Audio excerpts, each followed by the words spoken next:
A lot of times women think, well, it's the time that he put in because you operate on time that says, okay, he's ready for marriage with me because he's been here for 4 years. And it's like, nah, that's not the case. That man needs to feel some level of wholeness within himself.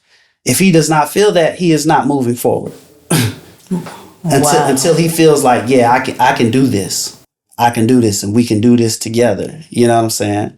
Welcome to Black Aristocrat, where kings and queens beam and get seen.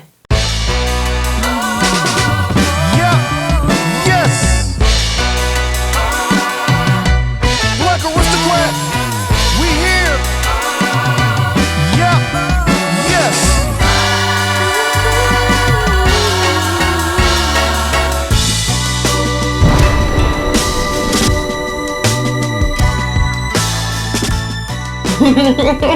Welcome to Black Aristocrat. I'm Alisha Melvin. I'm here today with my guest, Keith Norman.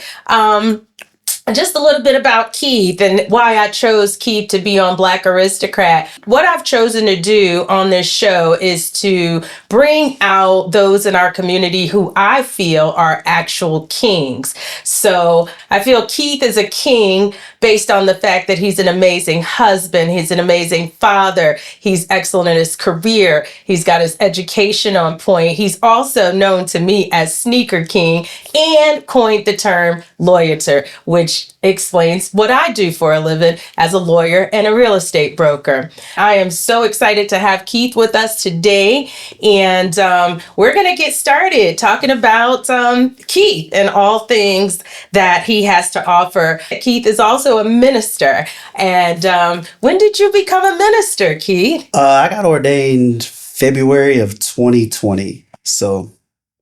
Wow, this is your fourth year? Well, yeah. So pre-pandemic, pretty much the month before. So it's like ordination happens, pandemic happens, and everything ministry life after that happens. So it's pretty intense transition, but Well, you know what's so interesting about this is I've always known you to be in church. So just let me just take it back for the guests. Can you just share with us where you're from? Yeah, so I was born in West Texas, born in Amarillo. I pretty much grew up majority of my life kind of Paris, Texas and West Texas. So I would spend the school year in East Texas and Paris, and I'd spend the summers in West Texas with my grandparents. And so, church instilled in me my whole life, my entire family. My mother played the piano in church. Coming up, as well as my great aunts and cousins all would make up the choir back home in West Texas. And so, church was kind of early for me. I was fortunate enough to grow up around my great grandparents. Wow. And so I knew and had a relationship with my great grandfathers, my great grandfathers, great grandmothers, great grandmother, etc. And so I watched my great grandfathers build the church. I watched them build it from the ground up, so brick and mortar, you mean? Oh wow. Yeah, they were carpenters. They built their own homes. Okay. My great grandfather had he pretty much farmed on his land. So he grew a garden, he raised rabbits, he raised chickens, roosters, that kind of thing. They had grapevines. They built, they made their own jelly. They had preserves. They canned, green beans. I'd be out there with them snapping beans as a kid. Wow. So I was raised around all of that. And so, I really come from, the lineage of hardworking people that they weren't just pillars in their community, they were doers. Wow. And so being able to see them be deacons in the church and build the church and be able to view that as a young kid, that foundation. And I know that's kind of a double entendre in the foundation of the church, but them instilling that foundation in me is where I come from. Ooh. So there was never no going to be any straying away from God or anything like that. That's what I saw. That's what I respected. Wow. That kind of thing. That's that's over the top amazing. I mean, I come from the East Coast, so it's so amazing when I hear these stories about, the South, and especially we're talking about a place like Amarillo. I'm curious, where like how big was the Black community Well, there? let me shout. So I was born in Amarillo. My biological father's from there. My grandparents lived in Littlefield, Texas, a small town right outside of Lubbock, Texas. I love And it. so yeah, that's where my mother, my aunt grew up.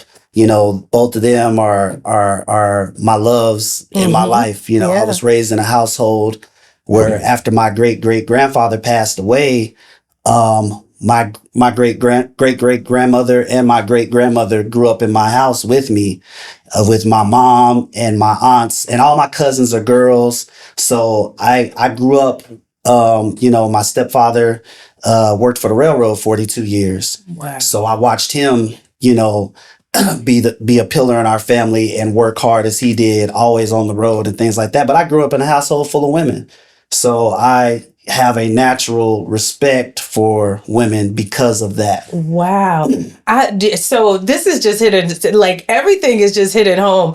Because I have one son, and he grew up around a bunch of women, and that just seems to be the path in our family. And he's turned out to be like a fantastic young man. And I mean, you are by far the upper echelon of everything I think about when I think about a macho, God-fearing man. And so I really appreciate you sharing that history, because I definitely didn't get to grow up around something like that. So how large was the Black community there? I mean, it's a very small town, so I wouldn't say it's a large Black community, but you grow up in that area and that few blocks of just knowing everyone. So the church was, I mean, literally 100 feet from his house that they built. And then, it's just a block full of people that you may or may not be related to in a small, close-knit type Wow. community. And so, that was an area where, Wow. I could be in as much trouble with my grandparents as I could be with the next door neighbors. Wow. Like being raised around people that would really check you for, Who gonna what you're check me, doing. boo? Y'all don't need to be out there doing that. I'm gonna tell you, I know Faye. I'm telling Faye Yeah, on you, yeah. that kind of thing. And so I mean, and I'd be running around my little knucklehead with my cousins that were older than me, knuckleheads, and we did the most, in that small town. But it was community, and it was always respect. It You sounds like had to faith. respect elders then. I was raised up, yes ma'am, no sir, like that kind of thing. And it was because the way that they brought me up around people that, like I said, those people would check you. I could be, 2 blocks away, but they knew my grandfather in that community, and they would tell him. Yes. And he would bring me in the house and check me, and he made sure that I would work hard. But then he also cultivated things. And, my grandfather built me a basketball goal. He built it off the side of his house with some plywood and put a rim on there. I didn't have concrete back there. It was dirt. Wow. So, handling the ball and stuff like that, you could easily lose the ball in something rocky like that, but it was easy, but he made sure that he instilled values in me that would last for a lifetime. I am one of those people. I feel like, I'm blessed to have that within me, but I also feel like I'm my ancestors' wildest dreams. Wow. Why You know do what you I'm say saying? that? I love that. It's because, Ancestors' wildest dreams. it's because they didn't have the opportunities that I have to be successful. They had to really make it on their own. Like I said, they were carpenters and things of that name. Now, my great grandfather, he worked as a mailman, but then he also, built houses. He would go do paint work. He would go do floors, those kind of things. And like I said, he had a whole garden. I literally watched him kill a chicken and cook a chicken. Like those kind of things. Yeah. And so Snap his neck, right? yeah, and in those times, Black people, we didn't get the respect that we, might deserve, or whatever the case may be. Yeah. And they went through, segregation and Jim Crow and all of those things, and so when you would hear those stories, and they would tell me those stories about how they came up, that stuff that's just, it's internalized with me. So I try to approach each day with the grace and knowing that they set the foundation for me to come out here and be successful and be able to do things that are great. And also know that, that I should have confidence in who I am, regardless of, what's put in front of me. So.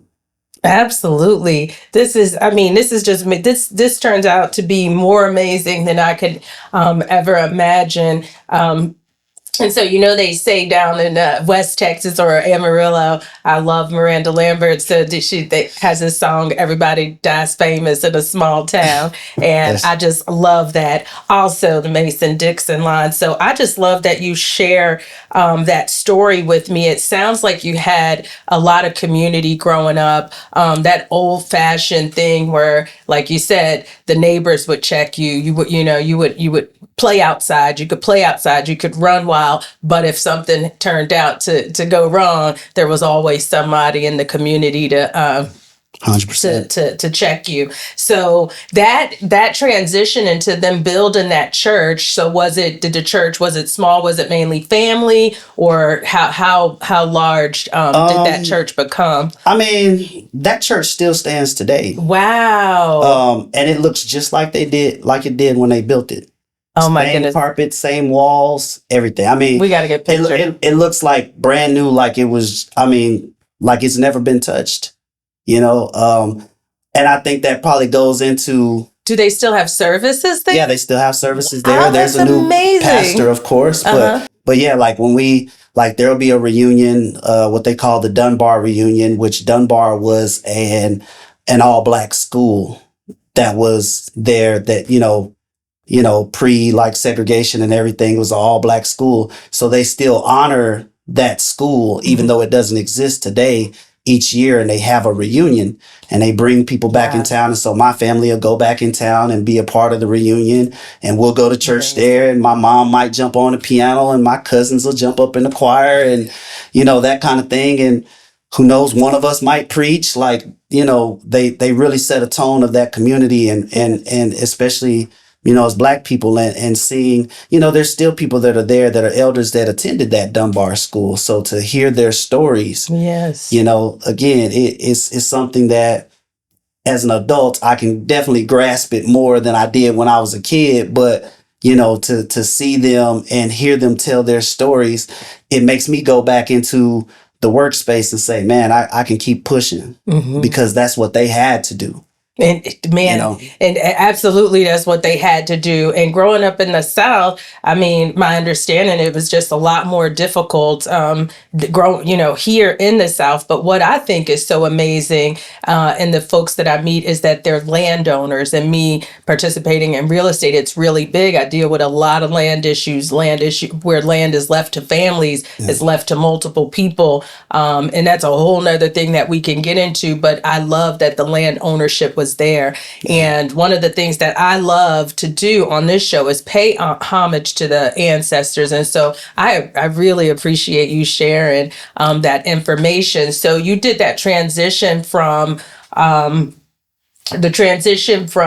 Amarillo area to, and I wanted, before I move on with that, I want to say you'd still take the kids down when you do that Dunbar reunion. They have been there.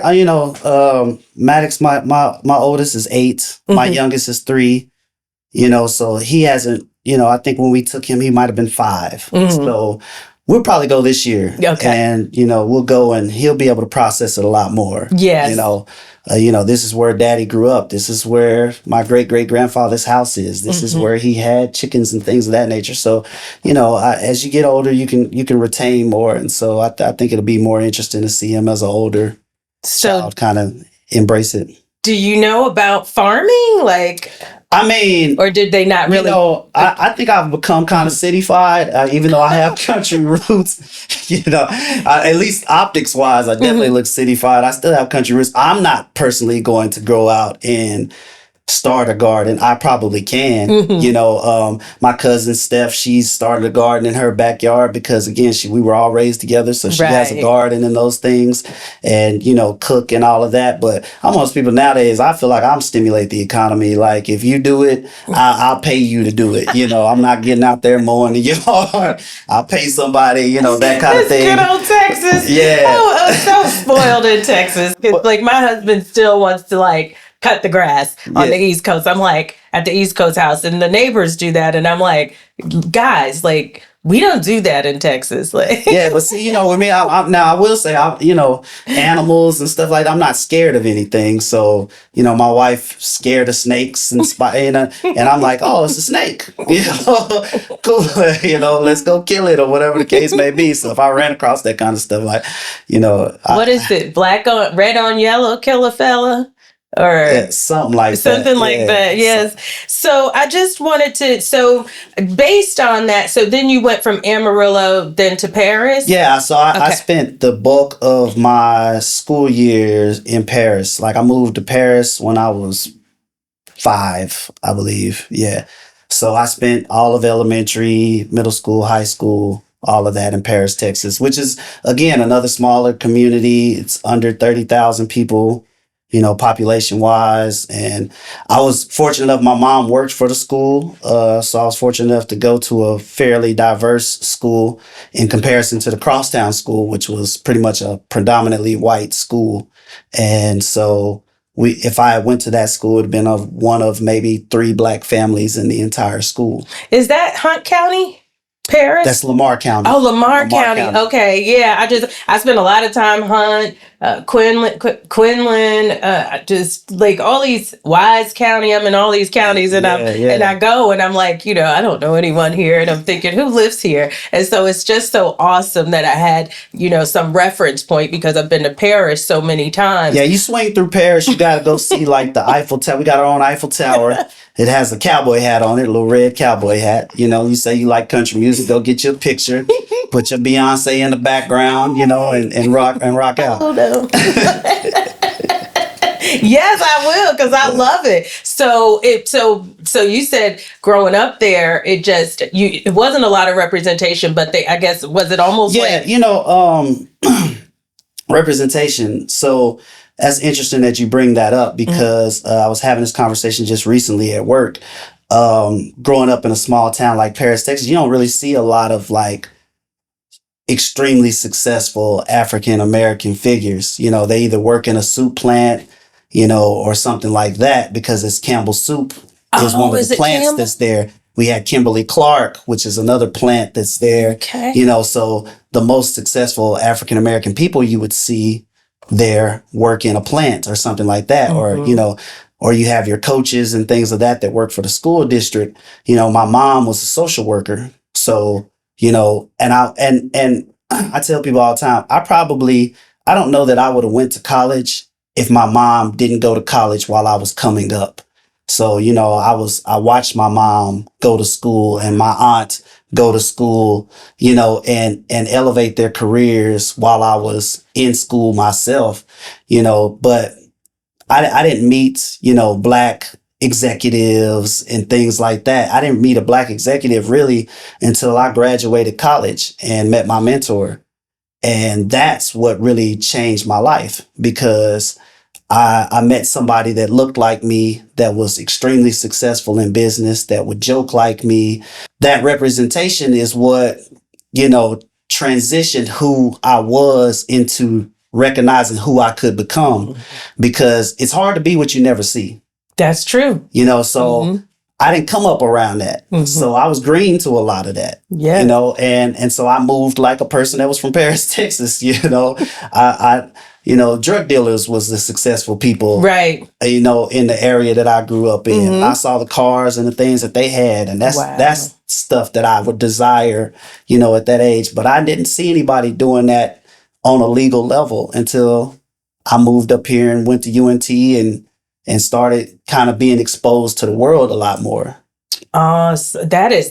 So I love that you bring up the mentorship because that is just so so important for folks to pick up that you did find yourself a mentor. How did you find your mentor? And tell me more about that mentor.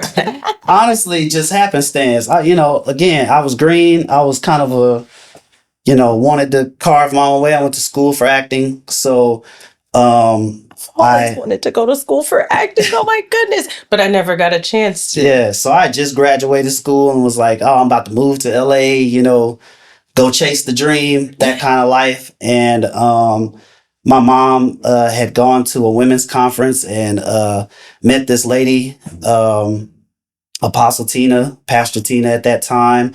And she was telling me all these things about her. And, oh, she's amazing. And, she preaches the word mighty and these kind of things. And her husband's this, big executive at AT&T or whatever in corporate America. And this is how green I was. Like I tell you, I'm from Paris. The entire time she was talking to me, I just knew for certain that she was talking about white people. I was like, these people are white. Right. This lady's white. Her husband's white. And, she's made a connection with these people in church, and that's fine. But then she says, well, they're starting a church in Louisville at this hotel. And I'm living in Louisville. I just moved from Denton to Louisville, just graduated college. I'm living in Louisville. And she's like, they're going to start church, in Louisville at this hotel.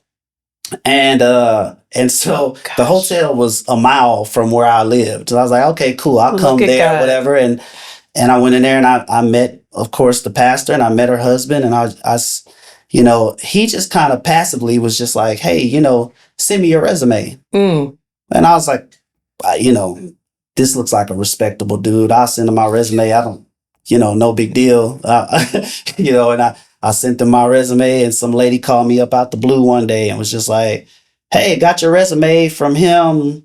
What do you want to do? And I was like, I don't know nothing about your company or whatever the case may be. Oh, and wow. she was like, well, you did well in school. You got great grades. I could put you in this business leadership development program, and you'll move to Atlanta for 6 months, and then we'll disperse you.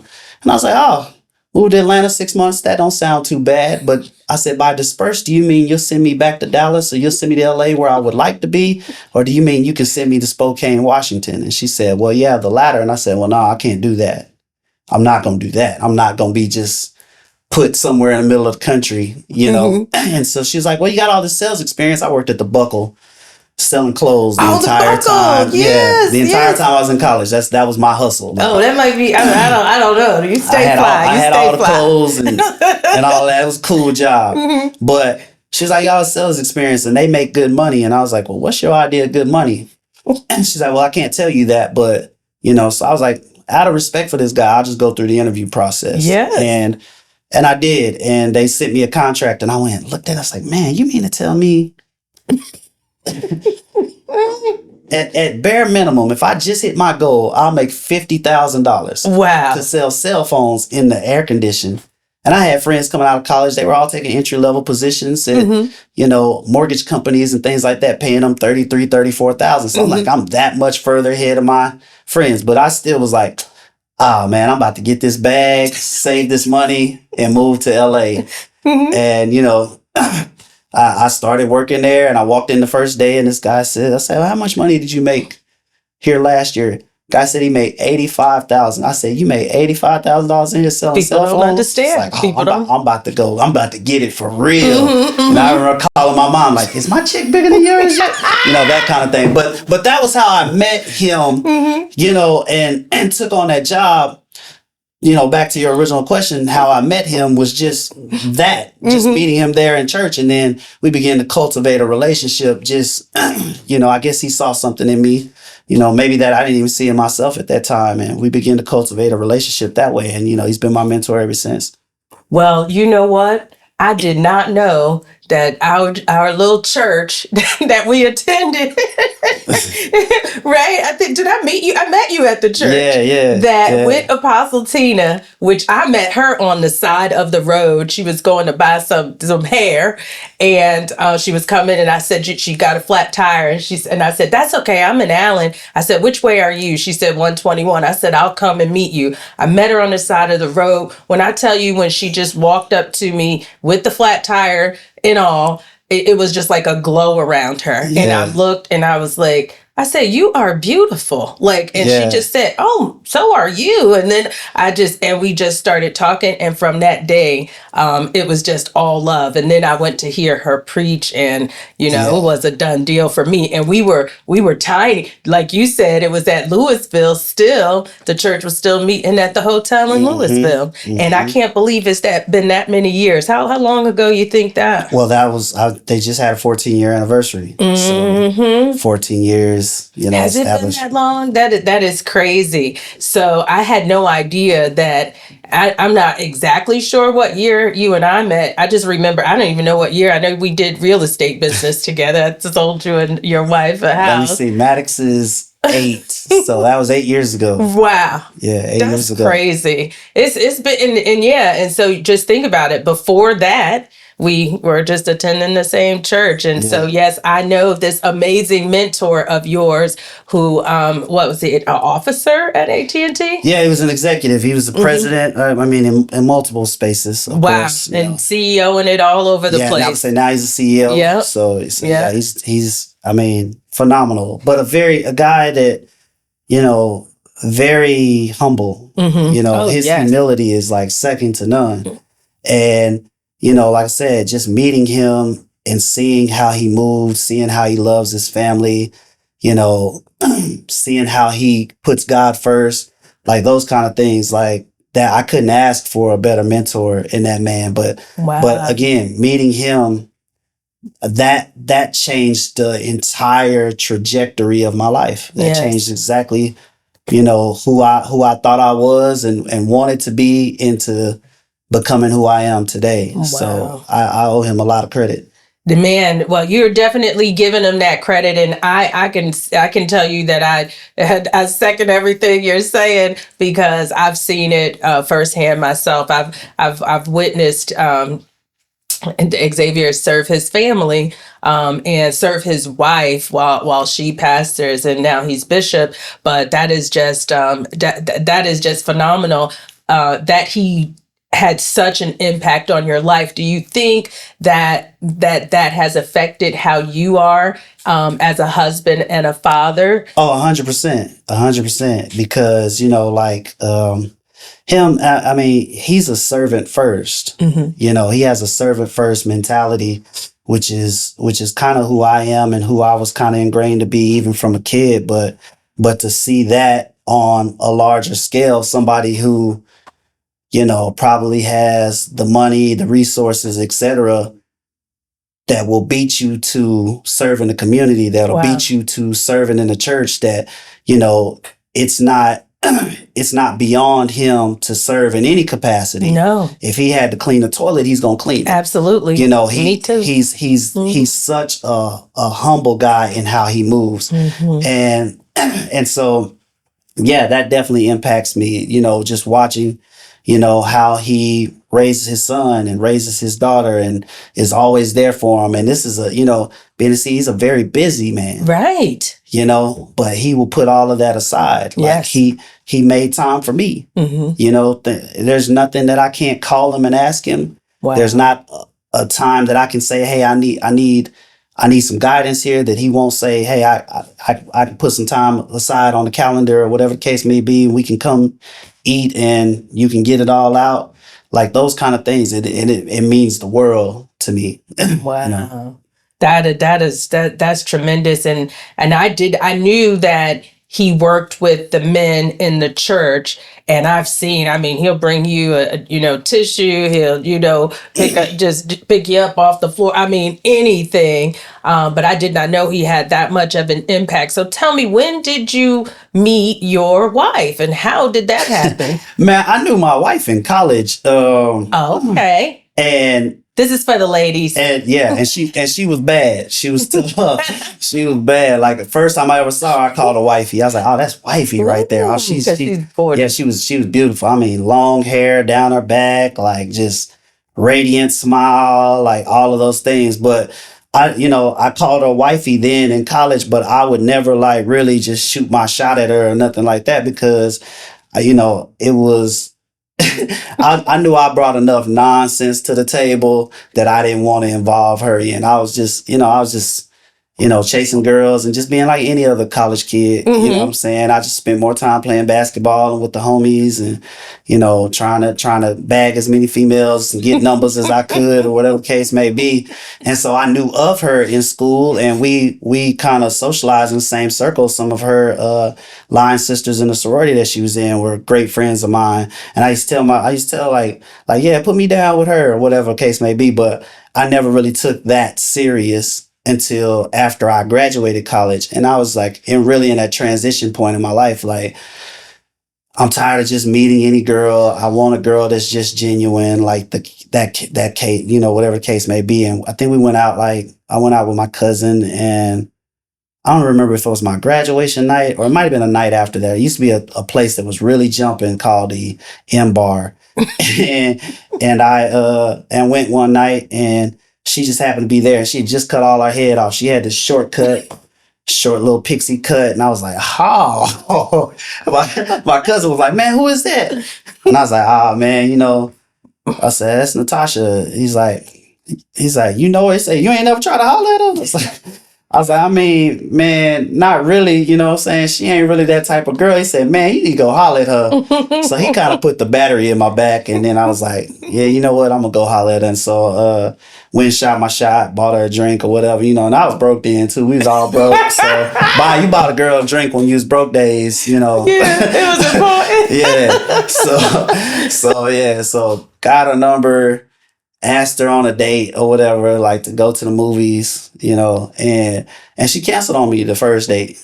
And she canceled. And normally my ego would I would feel so like some type of, I don't even remember what excuse she gave me, but I would feel some type of way with my normal ego. But I was kind of like, you know what? Type of way. I'm gonna, let me try this again. So tried again and she agreed to come or whatever. And I remember we were driving to the place on the first date and she asked me, she's like, you been on any dates or whatever? And I was like, man, I might have been on a couple of dates. I ain't really, not really. And I was like, what about you? And she's like, well, yeah, I've been on a couple of, first dates, but I hadn't been on a second date.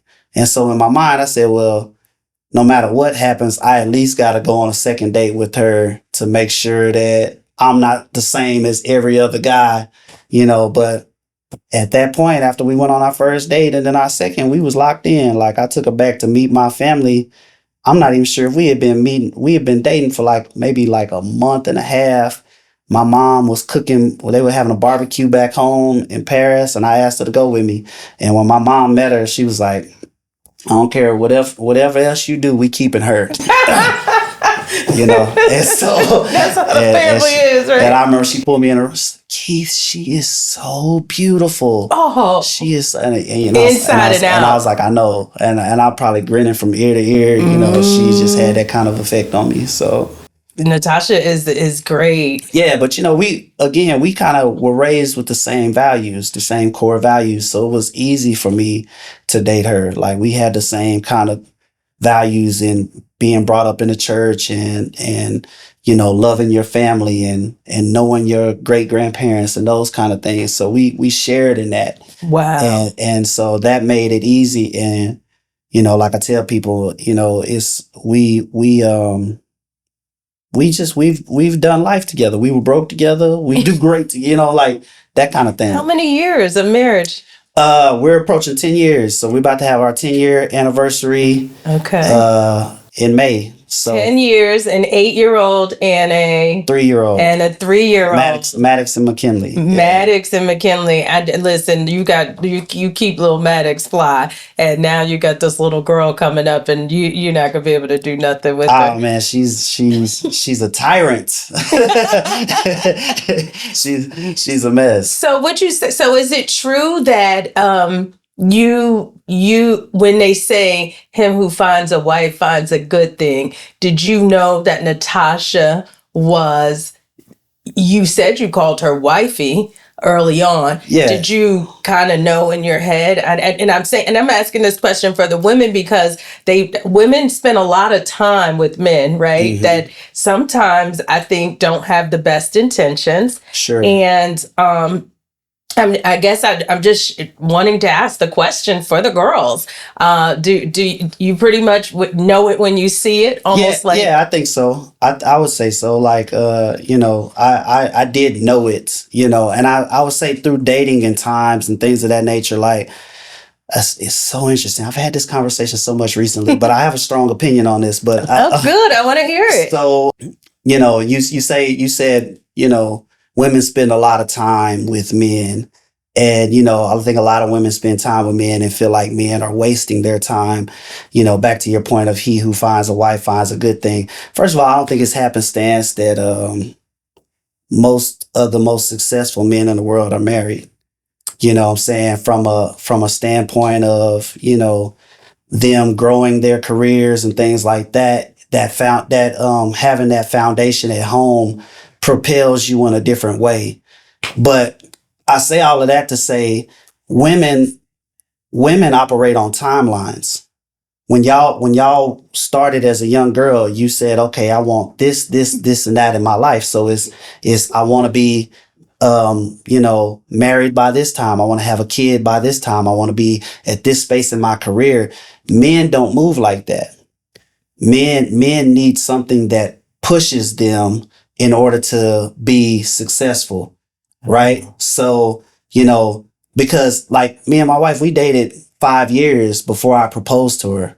Now her timeline in her head is saying he should have proposed to me a long time ago. She's disgruntled about it and she's making it known. Mm-hmm. But the thing about men is we want to know, can I truly provide for this woman? Wow. If I'm going to be married, can I hold down this household financially? Can I provide for her spiritually? Am I ready for that spiritually and mentally to move forward? And can I be the leader that she needs? Because I love this girl. Wow. I want to be able to give her what she deserves, not just what she just wants. What I feel like she truly deserves is a man that's whole. Mm-hmm. And if a man does not feel that he is there yet, he is absolutely not going to move forward. That's just the truth of it. Thank you. But like women, y'all on that time clock, it's like, I got to have a baby by this time because my body ain't going to get snatched back or, whatever the case may be. And so with that, like I said, being married is what propelled me as well in my career, because at the point that my first son was born, right? At the point that we have a baby, or at the point that she was even pregnant, right? Was yes. when she was pregnant. And that was when I reached out to you and said, look, I need a house. Right. Right. Mm-hmm. I didn't know what it was going to take. I didn't know whether we was truly ready, but she's pregnant. I need a house. Yes. So that's how we end up with house. Right. Baby gets here. I'm working in retail. I'm working, some days I might be working 10 to 6. Some days I'm working 9 to 6:30. Some days I'm working 12 to 9:30. It's all over the place. And I'm working weekends. Yeah. So it's like, okay, he's here. I need more time with my kid. I need to be able to be supportive in the household. Mm-hmm. I need a better schedule. So then I move roles, right? I move out of the retail space. I get me a role that's going to have me working from 8 to 5, Monday through Friday. And even take a pay cut to do so, because that's what's important to me, is the time back, right? And the consistency in my schedule to be able to align my life in a more consistent way. Now, at the point that baby girl is on the way and my wife is pregnant, my conversation with my mentor was literally, look, I got another baby on the way and that baby's going to cost me $23,000 more. I need a $23,000 raise, And that's what propelled me to say, I need to make a career move, and so marriage and those key points in life and life's transitions of having kids is what propelled me to do that. It's amazing. So for men, you have to have something. Again, like I said, my cousin at the club put the battery in my back to say, go talk to her. Yes. You have to have something that puts that battery in your back that says, this is what's going to push me forward.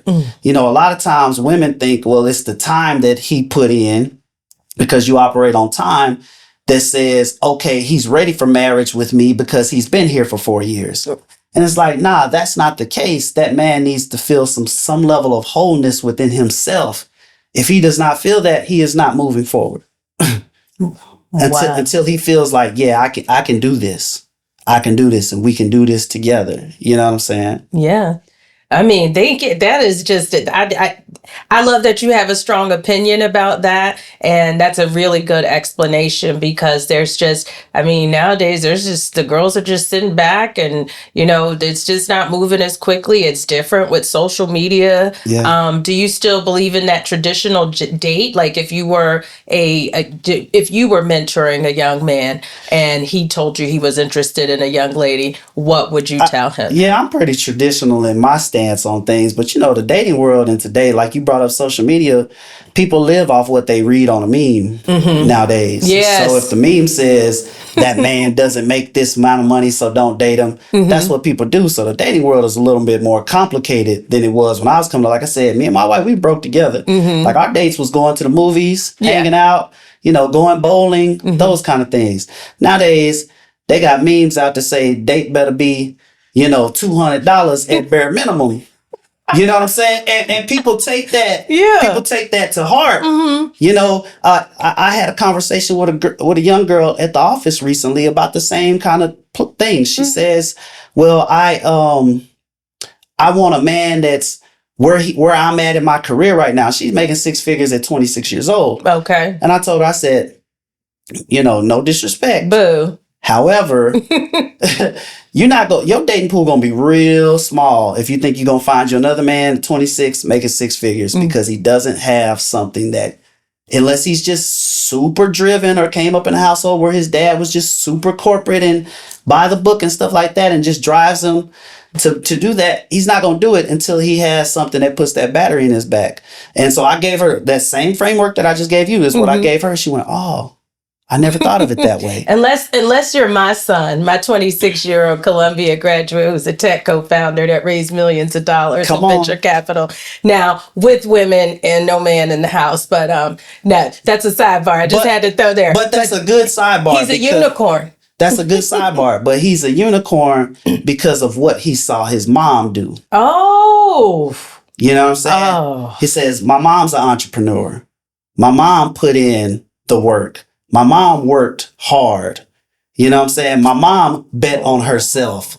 My mom, you know, kept pushing and kept educating herself to expand her business. My mom decided that being just a lawyer wasn't good enough. My mom became a real estate. She got in real estate. That's not good enough. My mom became a real estate broker. That's from the optics of what was right there with him in his household, that he's able to say, this guided me to say, I can bet on myself in these spaces to be able to go be a person that can generate millions of dollars. Had he not had you there. Wow. Okay. You know what I'm saying? Like that's what this is about. Like you here to tell me I'm a king, you a queen. Oh, you know what I'm saying? Like you deserve your flowers as well, because you know, if it had not been for seeing that and seeing the person that you are, the love that you show, the integrity that you have, the amount of ambition that you have to keep pushing forward, and you're still doing it today. Oh, okay. You know what I'm saying? Starting this right here, this platform, this is all business that he's able to see. He's like, she didn't stop there. Come on, man. When you see somebody around you, you have somebody in your corner and you see them grinding, and you say, that person didn't stop there. They kept seeing how they could become greater, how they could do more, how they could impact the community, that kind of thing. That's important, Because again, it's hard to be what you never see. This is what he saw. This was his optics. You said being a hairdresser ain't gonna be enough. No. You know what I'm saying? Yeah. You're probably doing phenomenally. You know what I'm saying? Because you're doing celeb hair and stuff like that. But you know, It wasn't enough. everything that you've tapped into, it's the thought of how can I be the greatest that's in it. Wow. Now you might not reach it, but like I say, people that shoot for the moon land somewhere amongst the stars. Hallelujah. Thank you so much for that. I just got choked up, and so I'm a little off my game because I struggled with that as a single mom. And so to hear the words, I mean, you know, your kids aren't just going to walk around and go, oh, like you're the greatest, but does my son love me? Does he treat me like that? But I don't get it, because, and that's why it's so important for me to showcase men and showcase men like you, who I need women. I need the world to understand that there are good guys like you out there, who are good husbands, who are good fathers, who choose to the right path and excel in their career, and then choose to be servants. And you just, that's why you're a minister. You're a minister because you just ministered to my spirit, so much so that it pretty much choked me up. And I appreciate every word that you said, because I don't look at it, you know, the same way. You're just grinding it out here. You're not thinking about it or ever thinking why. Yeah. So I appreciate those words, which leads me to ministry and talking about the ministry. And so I know you got ordained during COVID, but can you tell me what life has been like since you've gotten into the ministry? Yeah, I mean, you know, a whole lot of preaching, like right off the bat, you know, shoot, I think we were doing Bible studies and stuff prior to even being ordained. And then, you know, the pandemic happens, and then it's, how do you reach people? You know, because everybody's at home, and, you know, it's like, do you give up on it? Do you give up on the church? Do you give up on being a minister? And it's like, nah, we gotta pivot. We gotta really reach people regardless. And so we went from being able to be in service and touch people and preach and that to we got to record everything. Right. And so it became, you know, weekly schedules of, you know, who's on first, you know, pretty much like, okay, well, how many Bible studies can you come crank out on a recording? You know, how many sermons can you come and crank out on recording? So that way we have content that we can release weekly, you know, and really reach people. We started men's Bible study, and, you know, I had never even heard of Zoom before the pandemic, but we bought Zoom licenses and said, okay, we can do men's Bible studies virtually. Yeah. And we began to do that. And, you know, and ministry comes in multiple ways. It's not just about preaching and delivering the message. You know, sometimes ministry is just me being able to sit and talk with someone, you know, and really just better yet, beyond just being able to sit and talk with someone, sometimes ministry is just being able to be a listening ear for somebody and what they're going through. So it's that kind of thing. And so it's you know, it was taxing, you know, trying to, you know, figure out your family life and still, you know, preach and deliver messages and Bible studies. But so many great things came out of that, you know, because at the point that you have to teach the word, you don't have no choice but to learn it, you know. And I tell people all the time, I'm no Bible scholar. Right. You know, like I'm reading the Bible. I got a Bible plan that I'm reading right now for the first time. I'm like, I'm gonna grind it. I'm gonna read this whole Bible in a year.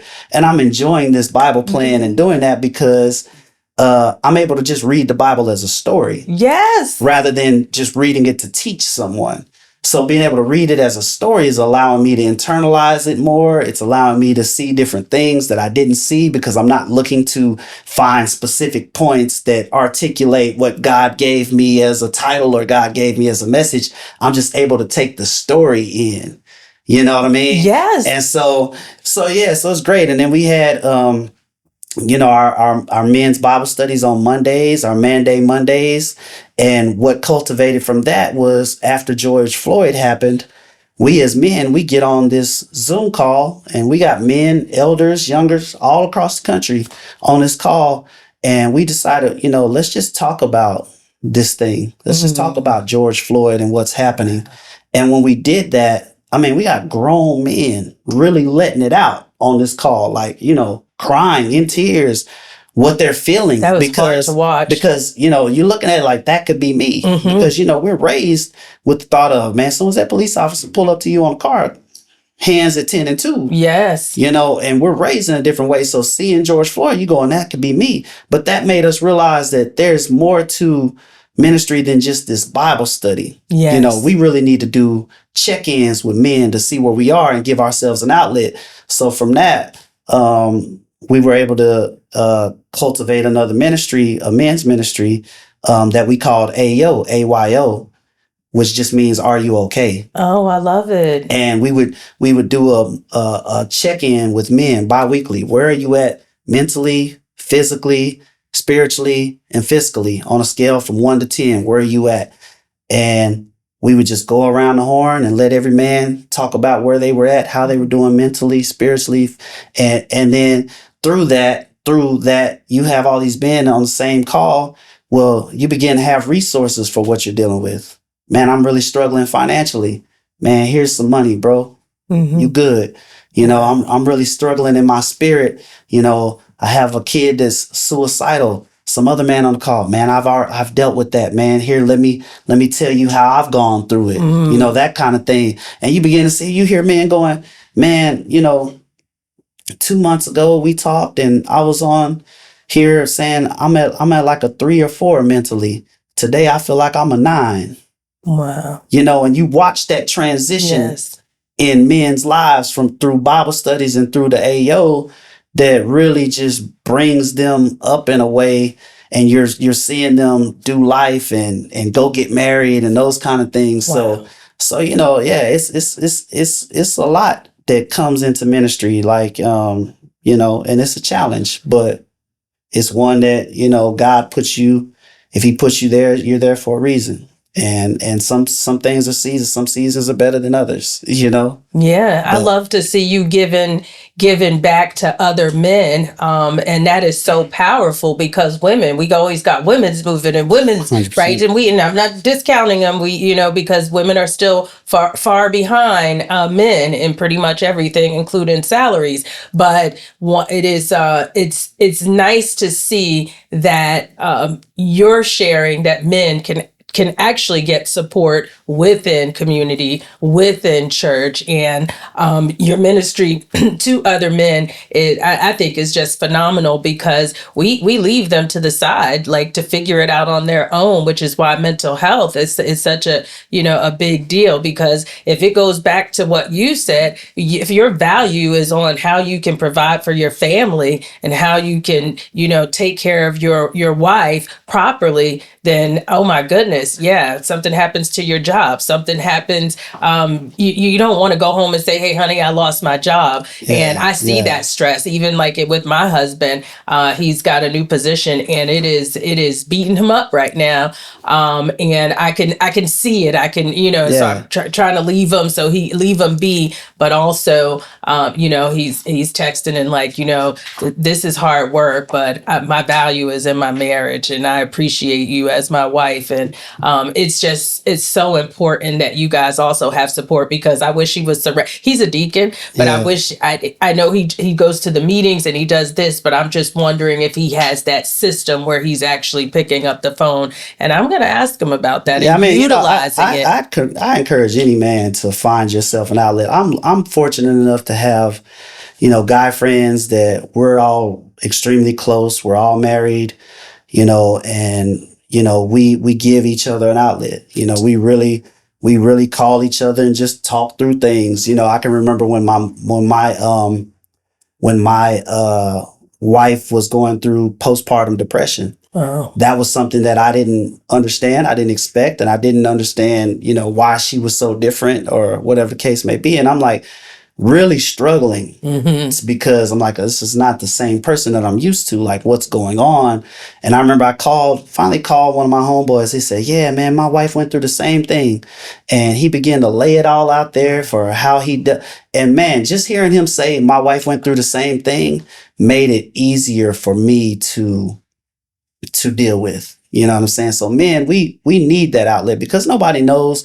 It's tough. It's tough being a husband and being a father and, you know, operating in ministry or just work in general. Nobody sees the moments that, you know, you put your kids to bed and your wife went to sleep and then you just curl up in a ball and you're crying. Wow. Nobody sees that. And men don't show that. Yeah, and it's because we're raised to you got to be tough and you can't be emotional and all that thing.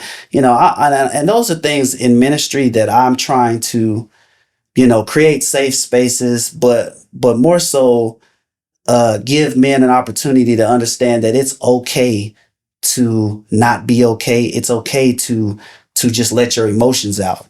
You know what I'm saying? Let it out, because once it's out, it makes it tremendously easier to try to deal with it, you know. But if you internalize it and everything that's throwing fire on it, it just makes it worse, you know. And you never know, again, who you might be in a room with that might be able to help you navigate through something.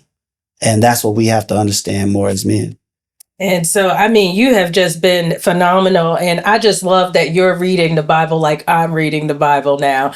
It was so funny. I decided to do the Bible in a year, all 66 books, and I've just been getting through it. And so it was funny because I started out the Genesis, where the Cain and Abel. And so I went back to New Jack City. Am I my brother's keeper? Yes, I am. And okay, this is in the Bible. And like reading it, like you said, as a story. Now, do I have my commentary? Yes. And right next to me. So I just want to know, I want you to be able to tell, because I know we got to wrap this up, and we probably got to sit down again because you have so much information to share. But I want you to just kind of tell me, are there any pain points in your life right now, or any pain points that you basically experienced that you faced or are dealing with currently, or anything like that might be helpful to talk about? Just, I don't know. I mean, you know, I think I've kind of gotten through some pain points, you know, probably in the last 6 months. You know, again, I was a member of Love Nation for 13 years. And when God was just expressing to me, just, you know, it's time to just walk away and go do something else. You know, that was something I couldn't understand, because I was like, oh, I'm in a great space. I'm preaching. I'm doing all these things, you know, and we're just trying to get over the hump here.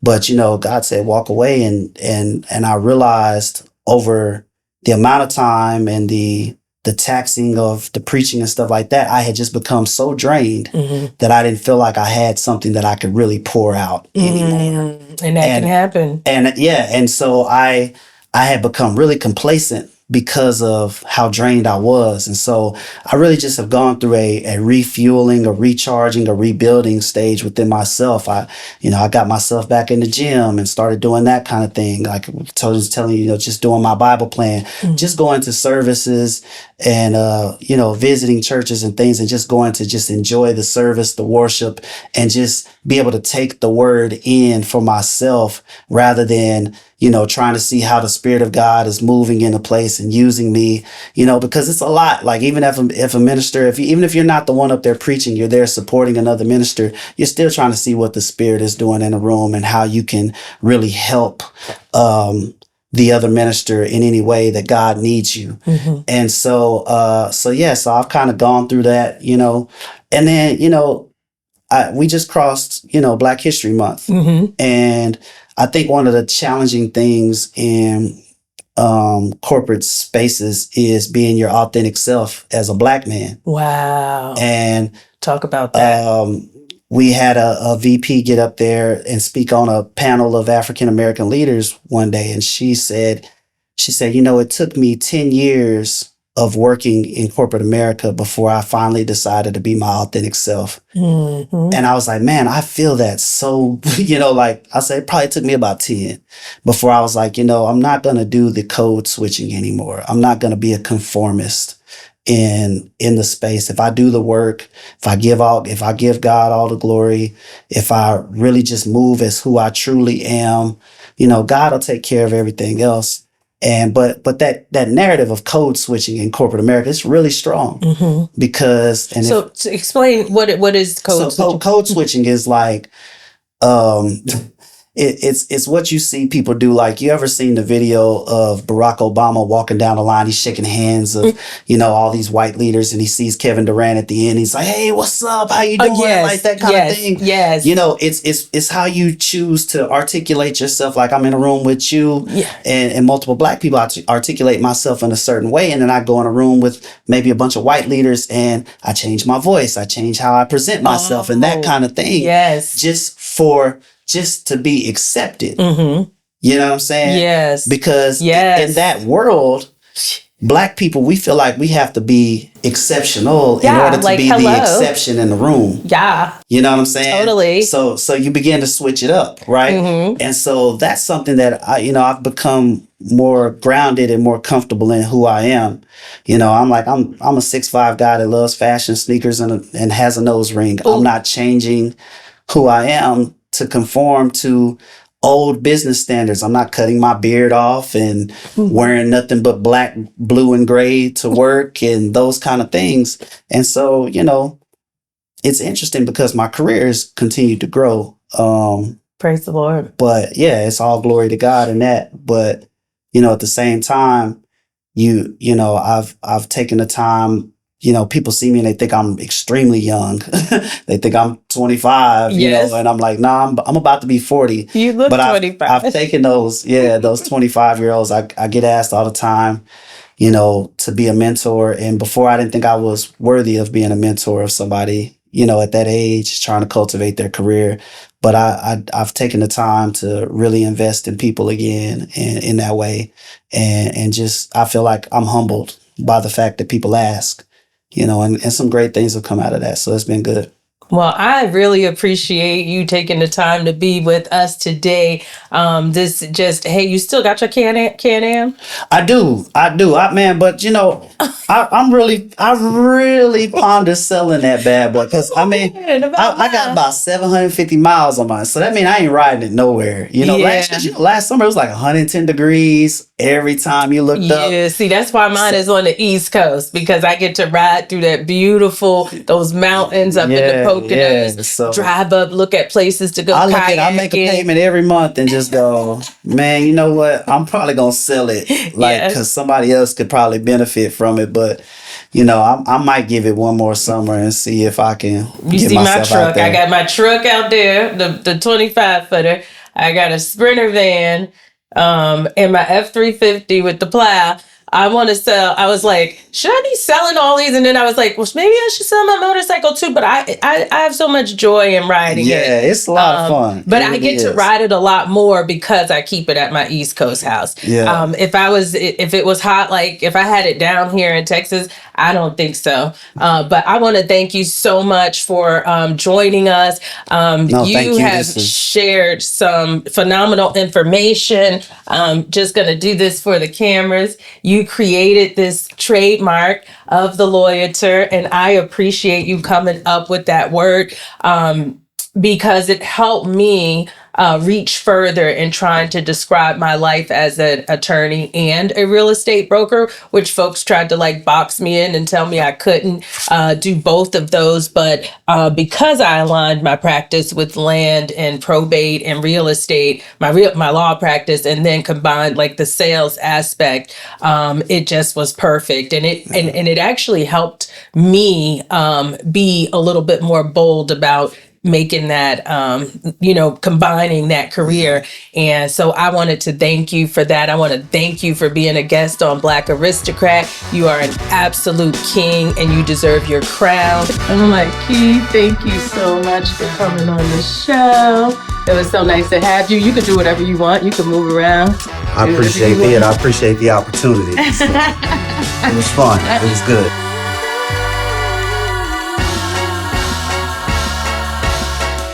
Thank you so much for joining us. Be sure to subscribe right here, right now to our YouTube channel. You can also follow us on all socials at Alisha Melvin ESQ and #Black Aristocrats. Thank you so much for joining us.